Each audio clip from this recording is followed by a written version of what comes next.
Okay, chapter 5, STP, segmenting, targeting, and positioning. So, let's start with the S segment. So, in the old days, marketing did not really differentiate between seeing differences in customers. They just sort of thought everybody wanted the same thing, which today, of course, we say that's ridiculous. But way back when, the marketing profession practiced what we call mass marketing.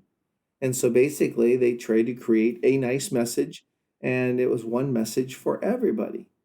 Well, as marketing evolved, as competition increased, marketers started to realize, hey, not all of our customers are the same, and we actually need to break markets down and appeal to certain customers, one that want our product, and two, maybe even different customer segments want our product, but they want it for different reasons and need to be approached differently. So then enter the world of market segmentation, and this is where you split your markets. You look at the whole market, split it up, and then basically you decide which segments you want to go after. So going right into it, what are different ways that we can segment? Well, there are four. We can do behavioral segmentation, we can do demographic segmentation, we can do geographic segmentation, and we can do psychographic segmentation. So, taking the first one, behavioral. Um, so, simply put, we're going to separate a market by people by the way that they behave. And there are different ways that we can look at how they behave. Number one, what benefits are they seeking? Why are they buying the product? So, for example, let's look at a health club. Um, a lot of different people go to a health club, but they go for different reasons. Someone may be going to because they're really into working out and they need the highest tech equipment, and that's going to help them be a better athletic performer. Fine. Another person might be going to lose weight, but they're not real intense, but this is just a good way to exercise. Some people might be going for social purposes, a nice place to meet people. This is where I want to be seen. Other people might go for the classes.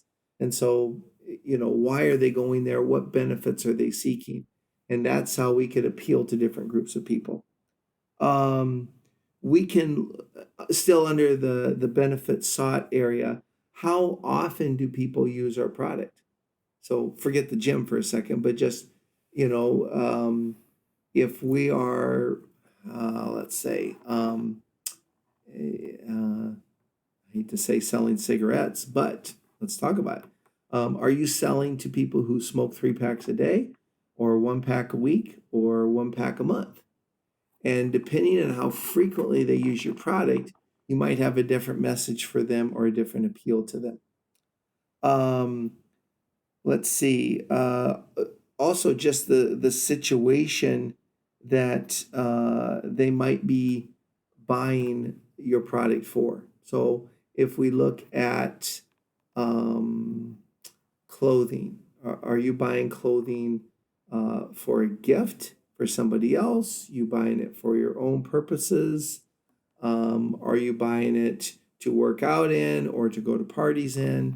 So, those types of things can change how we view a product and why we want it. And then also loyalty levels. This kind of ties in a little bit, I guess, with frequency, but are you marketing to people who are really loyal to your company?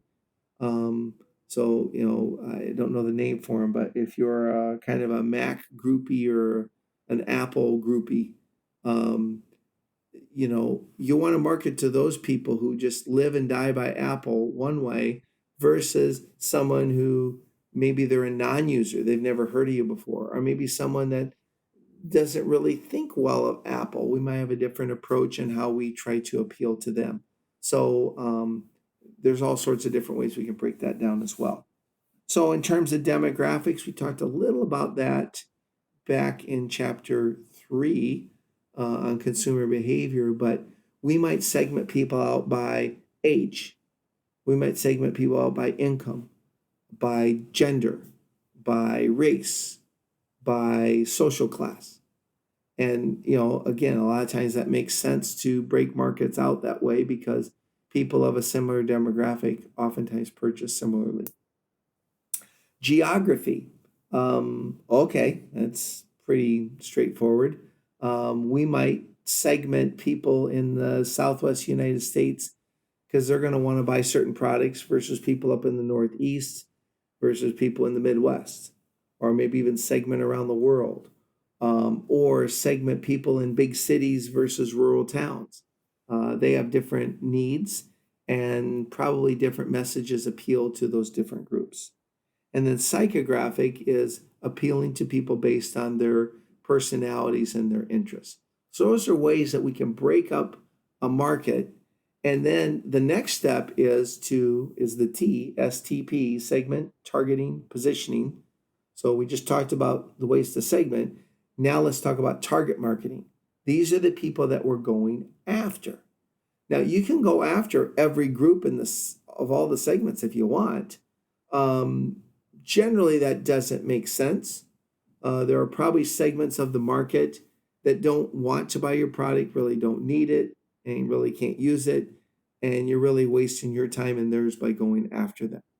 But quite often, we might, if we break a market up into 10 segments, there may be 3 that we want to go after, and we should pursue those, and there might be 7 that we let go.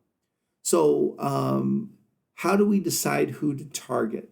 Well, we're going to want to satisfy some criteria. Number 1, is the segment profitable? If we're not going to make money going after this segment, we really need to seriously question whether we want to do this. We're running business to make money. So yes, if it's a profitable segment, we should be interested. Is it a segment that has growth potential? Big one.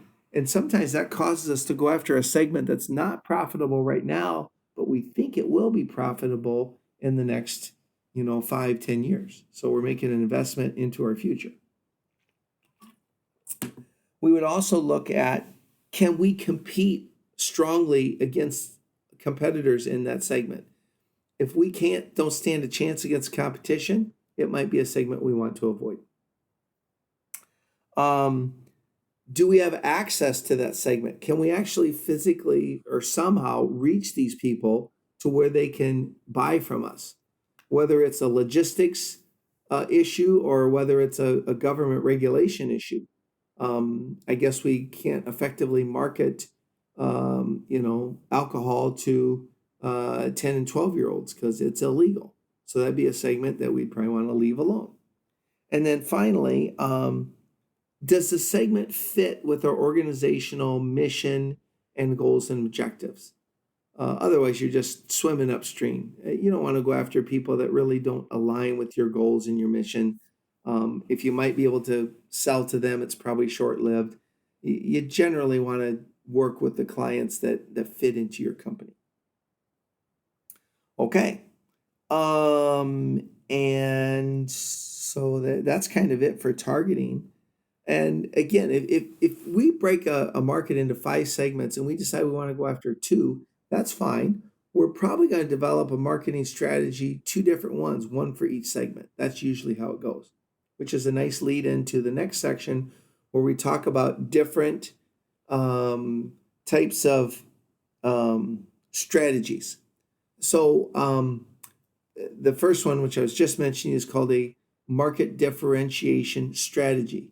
And so what you do here is for every segment that you're going to go after, you develop a marketing strategy specific for that segment. We also have what we call a concentrated marketing strategy. And what we do here is we develop one strategy and we kind of aim it at our strongest segment, and we hope that it picks up on the other segments. We realize it's not as effective at getting the second and third segments, but it's a cost efficiency issue, and because it costs money to develop multiple marketing strategies. And so sometimes a company will say, well, all right, we kind of broke the segments up, but the segments aren't really that much different. If we go after this one segment with our best shot, we might pick up some other business and we're happy with that. Then you also have the niche marketing strategy. And a niche is just sort of it's a more, it's like a differentiated strategy, but we're really focusing on a smaller segment. And we are going to probably get really specific with them. So you've heard of the term niche market. I mean, that's a very specialized market. Generally, they're not very big, but quite often they can be really profitable. If you can appeal to this group the best, quite often you don't need a lot of customers to make a lot of money. Okay, and then the last part of this chapter is called positioning.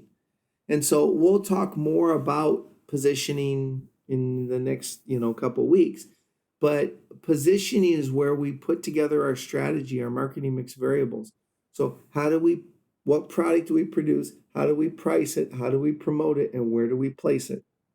And so as we create this image, we're going to appeal to our target market. And so one of the tools that we can use in helping understand what image we should create is perceptual maps. And that's talked about in your chapter, but basically you're putting yourself on a map along with all your competition so you can sort of see what image or position do you enjoy in that industry and kind of know where you're at. If you're a newcomer to the industry, you might want to go to an area where nobody else has fulfilled that spot. Maybe not. Sometimes nobody's in that spot because it's not a very good market. But it is tough to come into a market and compete against people who've already been there. And then the last thing I wanted to mention is this idea of repositioning. And so once you identify where you're at in the perceptual map, you might decide, hey, maybe I'd be better off moving our company to a different spot, maybe a higher image one or a more economical offering or a more expensive offering. I mean, you can go whatever way you want. The thing I would tell you about repositioning is that it's tough to do because you've been marketing your brand a certain way for a long time and people have learned that's what you are. So to try to reposition, you have to get them to unlearn what they've already learned and then teach them something new. And it can be done, but it's not easy. Sadly, a lot of companies have tried to reposition themselves, but they've never been able to do it because people just won't let go of old feelings and old images of the company. So that's kind of the guts of that chapter. This is a little bit shorter lecture, only 15 minutes, but that's what we got for this week. So have a great week, everyone. Bye.